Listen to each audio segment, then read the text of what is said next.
Ito ang balita ngayon.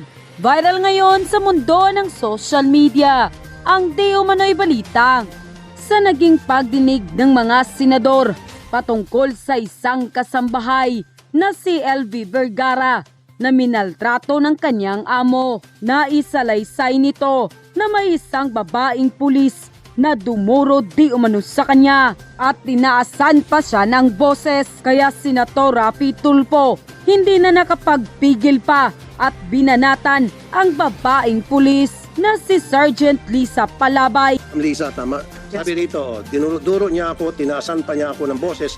Sabi niya kapag inulit ko pa yan, dadamputin talaga kita. Sabi sa akin na matabang babae na si Ma'am Lisa. Your Honor, yung And it fits the description. At nang tanungin ito ni Senator Raffy Tulfo kung ano ang dahilan, bakit pararatangan nito ng ganito ni LV Vergara, ay wala naman itong naisagot na tamang dahilan. Ang totoong nagsasabi di umano ng totoo ay si Ginang LV Vergara at nagsisinungaling di umano ang pulis. Okay. So bakit siya mag-akusa sa iyo nito na nanduro ka sa kanya, nanakot, kung hindi naman pala totoo? Ano pong motibo sa palagay mo? Hindi ko po alam, Your Honor. Kung siya po ay tinakot ko dun sa tindahan, yun po ay palengke. Open po yung... Kaya nga sa dinamidaming pulis, may mapayat, may matangkad, may maliit, it fits your description at ikaw ang sinabi niya na tinakot mo siya. Bakit nga? Siyempre, merong dahilan. Yun At po. kung nagsisinungaling siya, may dahilan din. Bakit siya magsinungaling? O sige, kumukontra ka doon sa sinabi niya. Ano ang dahilan kung bakit siya magsisinungaling laban sa iyo? Hindi ko po alam, Your Honor. Wala, di ba? Wala siyang dahilan. So ibig sabihin, nagsasabi siyang totoo. At mas naging lumalim pa ang usapin ng isalaysay ni LV Vergara ang kanilang naging pagtatagpo noon ng babaeng pulis na dumuro di umano sa kanya at tinaasan pa di umano ito ng boses at nagbanta di umano sa kanya na dadamputin siya nito. Paano po na-involve itong si Sergeant Liza? Alam mo? Ganito po yun. Nung punta po siya doon sa may papuntang kasina sa loob po, sa may pinto siya nagtayo, sabi sa akin, ikaw, wag mo ulitin yun na, dadadaputin kita. Tinataasan po ako ng boses at tinuturo-turo niya po ako. Kaya mga senador, umalma na. Pero pulis na babae, pilit na itinatanggi ang mga paratang sa kanya ni LV Vergara. Kaya Senator Raffy Tulfo, pinayuhan ng pulis na babae na umaksyon na dahil kahit hindi pa di umano nito akuin ang mga paratang sa kanya, ay siguradong makakamit ni LV Vergara ang hustisya. At dahil nga sa balitang ito, marami tuloy sa ating mga kababayan ang uminit ang ulo sa pulis na babae at naglabas ng kanilang hinaing at komento.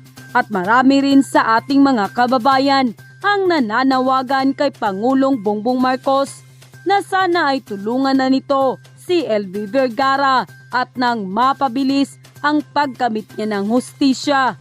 At ayon pa sa kanila, ang tsaka ni Pulis Lisa, kung hindi pa siya nanakot at nanduro-duro, bakit natatandaan nitong LV na ito na katulong ni Ruiz? Kahit ako siguro, di ko matatanda ng pulis na yon kung wala naman talagang ginawa sa akin ng masama. Pangulong Bongbong Marcos, tulungan niyo po si Nanay LV para mapabilis ang pagkamit niya ng hustisya. Tanggalin sa serbisyo ang pulis at nang hindi na pamarisan ng ibang mga pulis. Pangulong Bongbong Marcos, umaksyon na po kayo. Marami ng pulis ang hindi sumusunod sa kanilang sinumpaang serbisyo.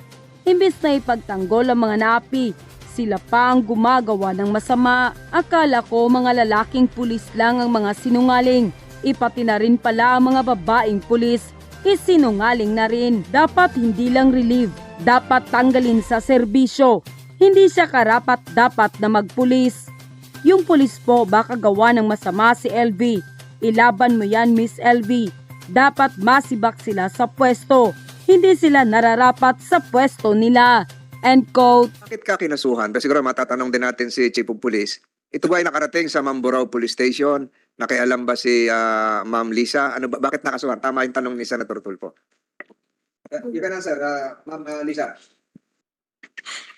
Yun po, Sir, Your Honor. Bali po nalaman ko lang po na kinasuhan po ako through doon po sa news.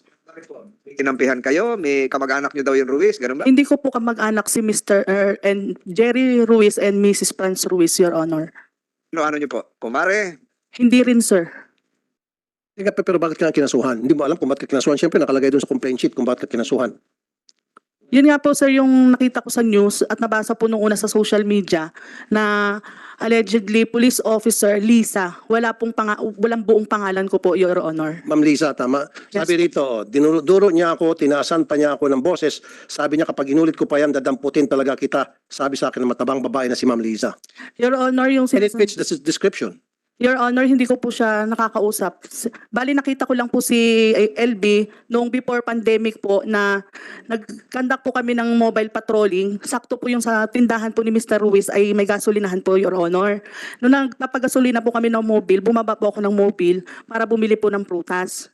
Ngayon, sabi po ni Mrs. Franz, kiluha ng prutas po, bumibili po ako ng ubas. Ngayon po, bigyan po ng 1 kilo si Ma'am Lisa. Sinabi po doon sa mga tindera. Ngayon po, pagbayad ko po, dahil tapos na po kami magasolina ng mobil, sumakay na po ako. Doon ko po nakita si LB na nakaupo po doon sa may tabi ng freezer. Okay. So bakit siya mag-akusa sa iyo nito na nanduro ka sa kanya, nanakot, kung hindi naman pala totoo? Ano pong motibo sa palagay mo? Hindi ko po alam, Your Honor. Kung siya po ay tinakot ko doon sa tindahan, yun po ay palengke. Open po yung... Kaya nga sa dinami-daming pulis, may mapayat, may matangkad, may maliit, it fits your description, at ikaw ang sinabi niya na tinakot mo siya. Bakit nga? Siyempre, merong dahilan. Yun At po. kung nagsisinungaling siya, may dahilan din. Bakit siya magsinungaling? O sige, kumukontra ka doon sa sinabi niya. Ano ang dahilan kung bakit siya magsisinungaling laban sa iyo? Hindi ko po alam, Your Honor. Wala, di ba? Wala siyang dahilan. So ibig sabihin, nagsasabi siyang totoo. Kasi po ako po ay ano lang po... Maliban na lang kung kayo ay nagbanggaan noon, may alitan kayo, nainggit siya sa iyo, things like that. Pero ikaw mismo sabi, hindi mo alam. So walang dahilan para kagawa-gawa siya ng story against you. That means she's telling the truth. Kasi po, Your Honor, At kasi the same time, hindi ka naman, siguro yung mga superior mo, hindi naman basta-basta kang itatransfer kung wala silang kitang basihan for that transfer. Sino po nag-transfer sa kanya? yung provincial director Oh. po namin. Okay, kayo po yung provincial director, Colonel. So what was the basis for your decision to transfer Sergeant Palabay from point A to point B?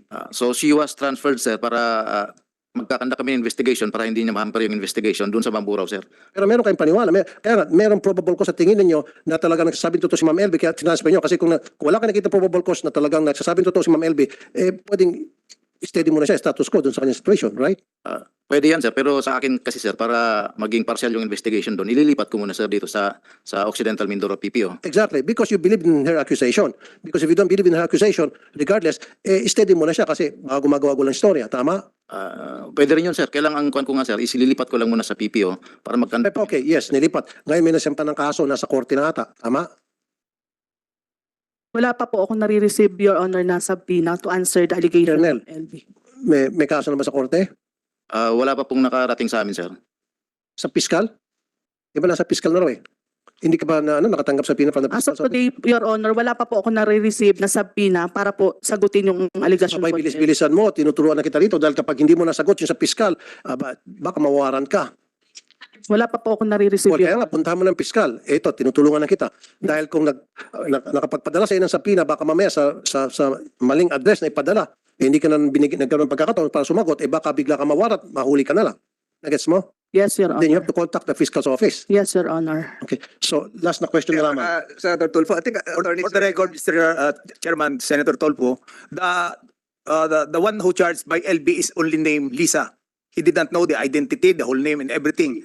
She did not know. But when news came out, the police officer Lisa identified herself as the person intended referred to by LB in her sinumpang salaysay. And in fact, she was asked by a reporter what is the physical condition of Lisa, the police officer that you mentioned, and she physically fit with the description mentioned by LB. Okay. Pwedeng pakiulit ulit for the record. For the record, Gagaling kay ma'am, gusto ko magagaling kay ma'am. Manang LB. Ma'am LB, paano po na-involve itong si Sergeant Liza? Palabay? Ganito po yun. Nung punta po siya doon sa may papuntang kasina sa loob po, sa may pinto siya nagtayo, sabi sa akin, ikaw, wag mong uulitin yun na, dadadaputin kita. Tinataasan po ako ng boses at tinuturo-turo niya po ako. Huwag po ulitin ang Ang ginagawa ko po, yung paglalagay po daw po ng bulbul sa pagkain. Pag ginawa ko daw po yun. Tinaasan niya po ako ng boses nung nagpunta po siya doon sa may kusina namin. Police Officer Lisa, totoo ba yan? Yung nagkas ka ng kinonfront mo? Hindi po, sir. Hindi po ako nakakarating, sir, doon sa mismong pintuan ng bahay ni Franz. Doon lang po ako nakakarating, sir, doon sa pinakalamesa na kung saan doon po ako nagbabayad. Ako po, pag bumibili po na ng produkto ng tindahan ng Ruiz, pinakamatagal ko na po, Your Honor, is 3 minutes. Minsan nga po, yung motor ko po ay hindi ko na pinapatay kasi pagbili ko po, Your Honor, nagmamadali po akong umalis dahil duty pa po ako at papasok po yung mga anak ko. Yun po ay mapapatunayan ng mga tindera-tindero doon po.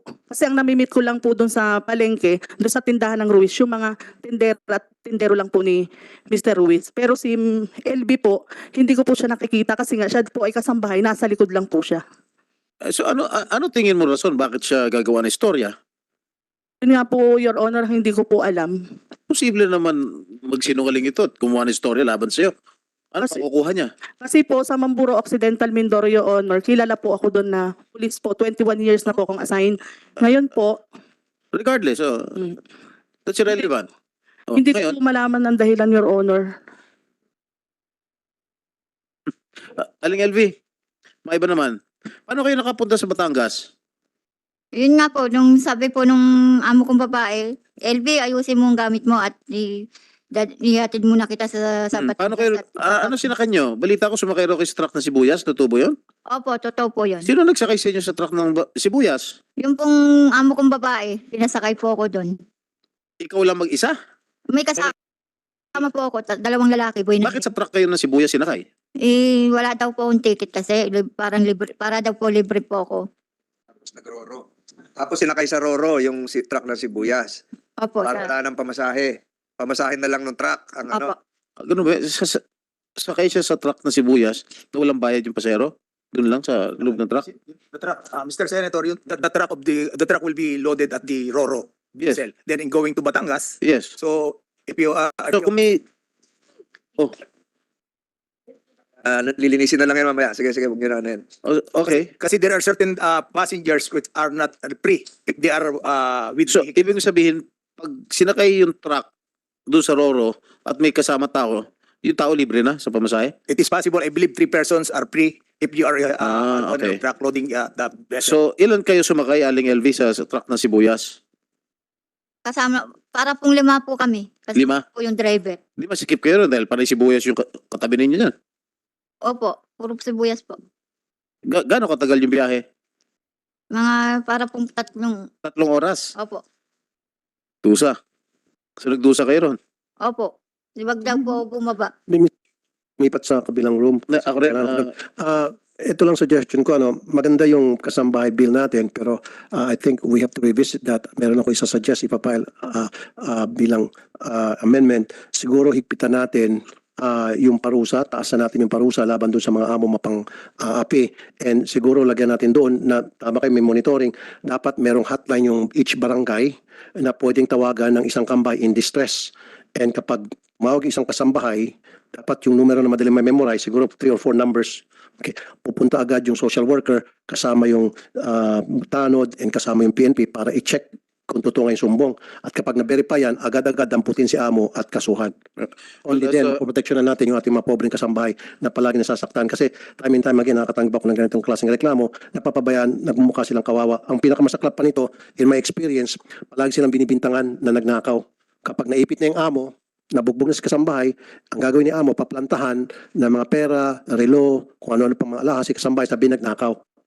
Nababaliktad patuloy si kasambahay. Si kasambahay, in some cases, atras na lang kaysa naman makulong dahil nga nagnakaw, qualified theft. So those things has to be changed. And I will file a bill naman for this time, kasama dun sa kasambahay law ninyo, Senator Estrada, na magkaroon ng mas matibay pang proteksyon natin mga kasambahay and then mataas na parusa. Dapat one strike policy laban doon sa mga pang-api mga amo. Salamat, Mr. Chair. As thank you, Senator Tulfo. As the principal author of the Batas Kasambay, I'm open to revisit the Batas Kasambay and to provide some amendments if you wish. And I will also include that in the agenda on August 29 during the Committee on Labor hearing. At yun na nga mga kababayan, ano na ang masasabi mo? Kung mayroon kayong hinaing at komento patungkol sa balitang ito, please comment down below. Pag-uusapan natin yan sa comment section. At kung nagustuhan nyo ang video, ay huwag kalimutang mag-like at i-share na din para mas marami pang makaalam at umabot ito sa marami sa ating mga kababayan. Maraming salamat po!